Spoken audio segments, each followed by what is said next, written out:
Hello, merry meet. So this is going to be a short little video with some advice for those that want to wear pagan symbols and pagan jewelry, but who might live in family situations and so on, where they can't wear a pentagram, can't wear those typical symbols because it might offend somebody or parents might deny them and so on. I mean, I'm truly blessed living in Norway where generally nobody is going to. I mean, some people might react, but it's not going to be a big issue if I wear a pentagram, if I wear such things. And again, I'm not advocating that you tone down your jewelry for others, but if you are a teenager, for example, you sort of have to follow some of your parents' rules. Or if you have a work environment where you might get fired if you show your faith uh, full on, then what can you do? So, and I completely support those that say, oh, uh, fuck it. This is me, I'm gonna wear what the hell I want. By all means, all the power to you, but not everybody has the option to do that. So, yeah. And this can also work if you want to tone it down when you're visiting your old aunt and so on and so forth. If that's your thing. So, yeah. The first recommendation I would make is actually stone jewelry, because there's a lot of symbolism, there's a lot of energy in stones. And I mean, they can be made in any design, but one they're so gorgeous on their own. So just, for example, a wire wrapped stone pendant that works very well, and that looks a bit new agey, it looks a bit witchy, but at the same time it doesn't scream at you. So just wire wrapped stones, rows of stone beads, and so on. That's definitely an option. Another option is to have the symbols but have them small. For example, instead of having a big pentacle pendant, you can have a pentacle ring. Because then it might not be as noticeable. Another option is to, instead of having the typical pentacle, with the lines, instead have a star, because there's so much star jewelry out there, and most people won't immediately think pentacle, witch, and so on if they see just a star, a typical five-pointed star, but it is a pentacle. And there's so much girly jewelry that has stars. It shouldn't be difficult to find a star pendant or any other type of jewelry that you like. And really, it is a pentacle, though it might not have those lines and the circle around it and the things that people directly associate with it. So that's one option. Other thing that you might want to look into is a Celtic cross, because a Celtic cross has a lot of pagan symbolism, pagan meaning, and it is pagan jewelry, but at the same time it is a cross, so most Christians won't react to it. Those crosses that have that is basically a cross like that has all the arms are just as long is also an important pagan symbol, and really the cross itself is an important symbol. It was used by pagan religions long before Christianity started using it.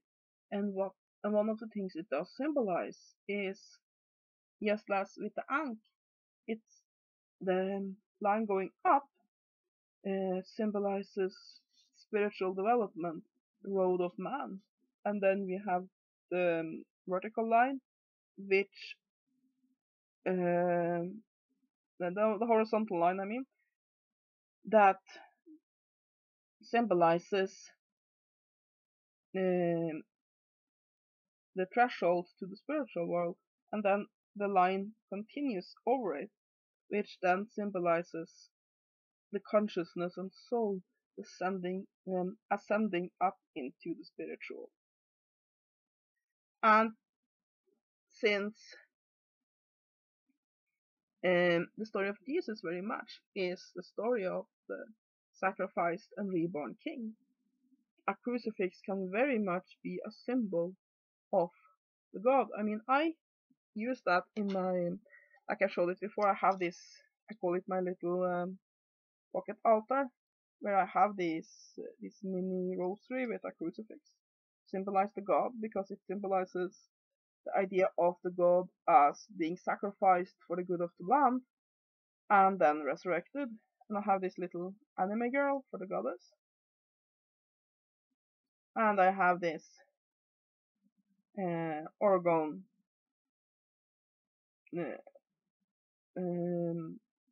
pendant thingy for directing energy and to symbolize universe and the energy in it. So yeah, a crucifix can definitely have pagan meaning if you give it that. Other signs that you might want to look into are, for example, zodiac signs, because they are so common that even if they are occult in nature, most people won't react to it. And I mean,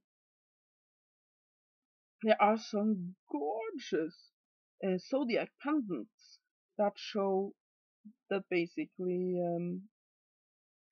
show the entire wheel of the zodiac, and it can easily be seen as a wheel of the year a type pendant, and most people, as soon as it is a zodiac, won't react much to it. So that is a distinct option. Many people will be okay with yin yang symbols, which can easily be a symbol of the god and the goddess. So yeah, colors are also a great way to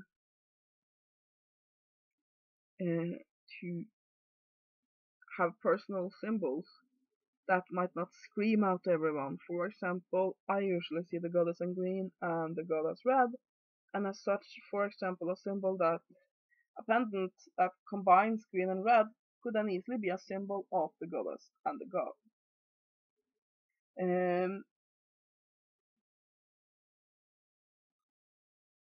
Basically, having a woman, a pendant in the form of a woman or a man, could be a symbol of the goddess and the god.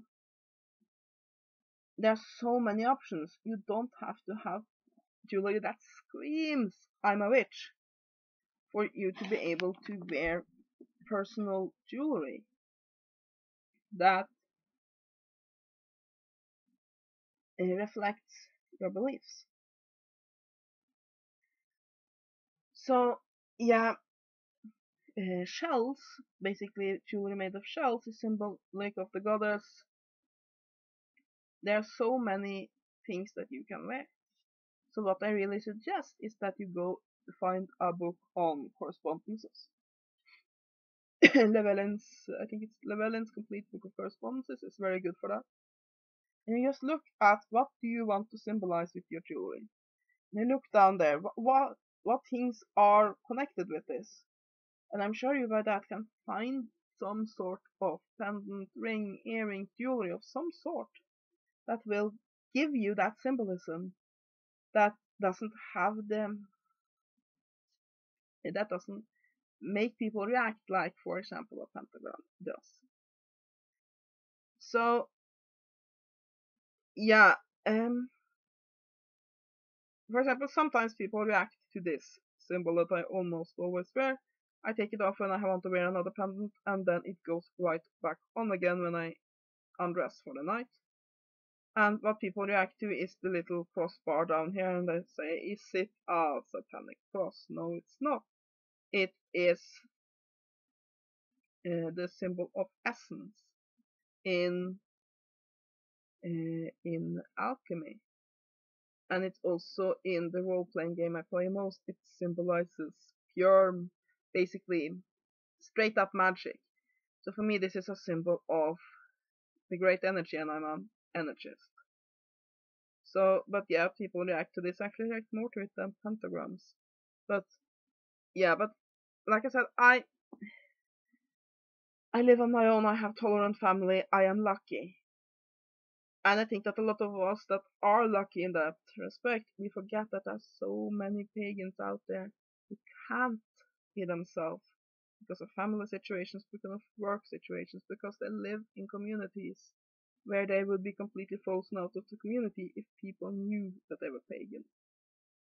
And it really, really sucks that it is like that.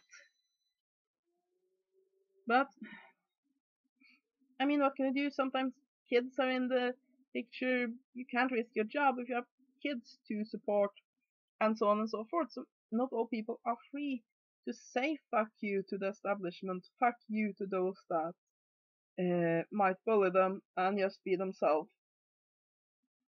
So, yeah. And I know that a lot of people say, but I so miss being able to wear pagan jewelry. And that I'm saying there's so much that you can wear that has pagan symbolism. I mean, look at various jewelry stores and you'll find so much moon and star jewelry that most people definitely won't think of as occult. I mean, I saw this cute little half moon on memory wire a while back. Yes, a little choker type jewelry, so cute, and people won't think pagan because of that. But the point is that when you wear personal symbolism like that, it's important that it means something to you. So yeah, other pagan symbols might also be less offensive and might to some Christians and might be less likely to get your reactions than the pentagram, which has these. There's so many movies. There's so many of those that show the pentagram as evil. The evil Satanist is sacrificing people in a pattern to make it the pentagram and so on. So a lot of people are scared of the pentagram, but they might not react the same way to the triquata or earth goddess pendant or a spiral pendant or a rune pendant and so on and so forth. In my experience, the two symbols that typically pagan wears that Christians react to the most are the pentagram, especially if it's inverted, and Thor's hammer, because many people think that Thor's hammer is an inverted cross. So perhaps if you want to try to stay on the safe side, you can find somebody that is some symbols that is not that much in the public guy. For example, Pict's not. It's definitely a pagan symbol, but unless you study paganism, you're not that likely to know it. So also going for obscure symbols, that might be a good idea. So yeah, that's my advice. Basically, if you live in a situation where you cannot show who you are, I really feel for you. That sucks.